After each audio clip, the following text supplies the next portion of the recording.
Vince Evans played in exactly 100 NFL career games, was the first black QB for 2 different NFL franchises, is in the Rose Bowl Hall of Fame, made most of his money outside of football, ditched the NFL for the defunct USFL, and it cost him dearly, didn't attempt to pass his rookie season despite playing 7 games, and still played for over 10 years in the NFL, and looked up to O.J. Simpson. However, this is the man who should have quarterbacked the Bears to a Super Bowl in 1985, but let his ego get in the way, and instead, he inadvertently chose to be forgotten.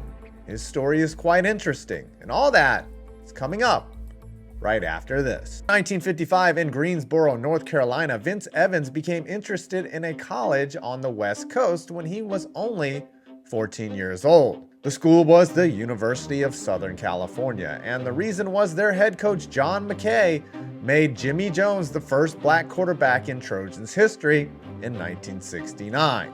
Nice. Yes, the incredibly quotable John McKay. And then Horton, our other guard, went down, and so I almost went in and played guard myself. This was a different time in history. When he told his dad he wanted to go play at USC, he responded, "You must be dreaming." A few years later, while watching football on TV, a teenage Evans saw O.J. Simpson slicing through defenses for the Trojans, and knew Southern Cal was still the place for him. He enrolled in 1973, initially slotting second on the depth chart behind future NFL QB and athletic director Pat Hayden. After barely playing his first year on campus, the Trojans were his team as a sophomore. Eventually, McKay, who Evans was very fond of, left UFC to take over the expansion Tampa Bay Buccaneers, and John Robinson came to town. The move ended up doing wonders for the young passer, as for the first time in his college career, Evans threw more touchdowns than interceptions under Robinson. But it wasn't just statistically that he improved, as the team went 11-1 his senior season, winning the national championship with other schools, Pac-8 championship, and the Rose Bowl. Yeah, they used to just vote for the national champion. That just sounds dumb as fuck. The Trojan star quarterback was now ready for the NFL.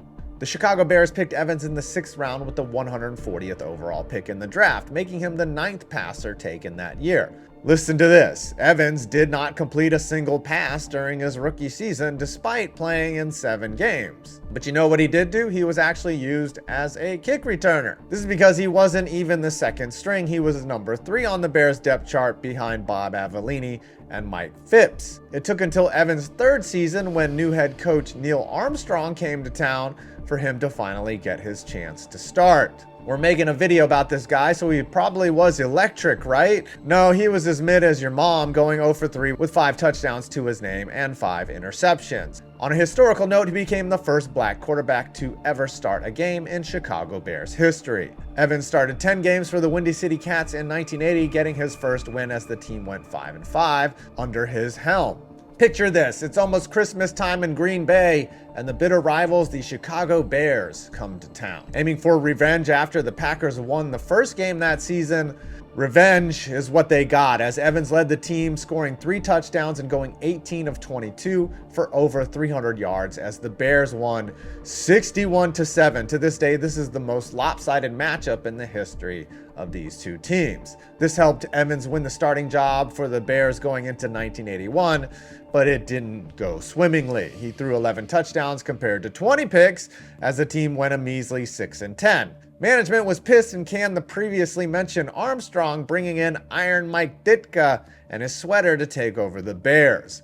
With the move to Ditka, the team moved away from Evans as they drafted the loud, proud, and headband-wearing Jim McMahon with the 5th overall pick in the 1982 draft. With the young McMahon in town, he was handed the keys to the car, and Evans' time in the Windy City seemed over. Kind of. As most starting quarterbacks in the NFL do, Evans had an ego, and this ego did not like the idea of backing up Jim McMahon in Chicago, so he signed with Chicago's other team. Huh, you ask? This was during the height of the USFL and NFL fight, and when it came to Evans, the USFL won.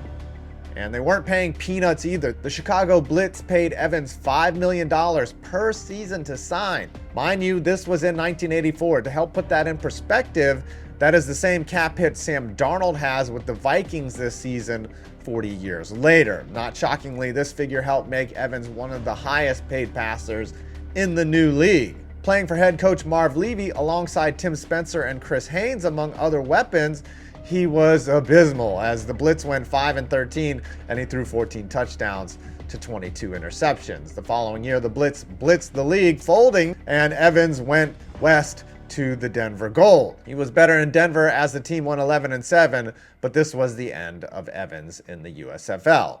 Next, he returned to the NFL where he played 8 more seasons as a backup for the Raiders. So what is a notable part about Evans you're missing or obviously thinking about? Well, you might remember his former Bears team ended up winning the Super Bowl in 1985 in one of the greatest seasons of all time. And it wasn't just that Evans wasn't on the team, it's the fact that he could have led them to the title. Having Walter Payton, the Fridge Perry, Mike Singletary, Ron Rivera, and others on the team, it practically drove itself like a Tesla. And while Jim McMahon was fine while leading the team in '85, he only threw 15 touchdowns to 11 interceptions while taking 26 sacks.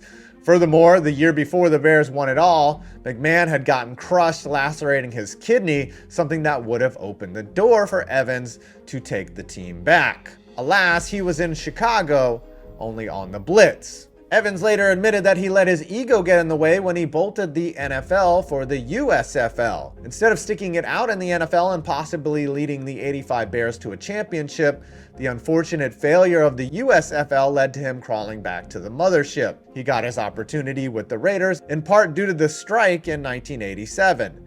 Evans was signed as a scab, but was one of the few players who got to stay in the league after the NFLPA players were brought back.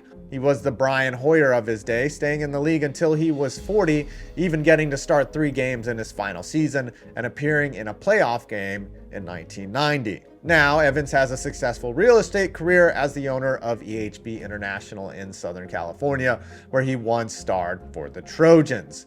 Speaking of his career as a Trojan, he was inducted into the Rose Bowl Hall of Fame in 2022. He says he has made more money in real estate than he did as a football player and thinks about whether he should have gotten into it earlier. Though Evans' NFL career ended with him largely in obscurity and with a lot of question marks about what could have been, he was still a trailblazer in an era where the league was still getting used to the idea of black quarterbacks.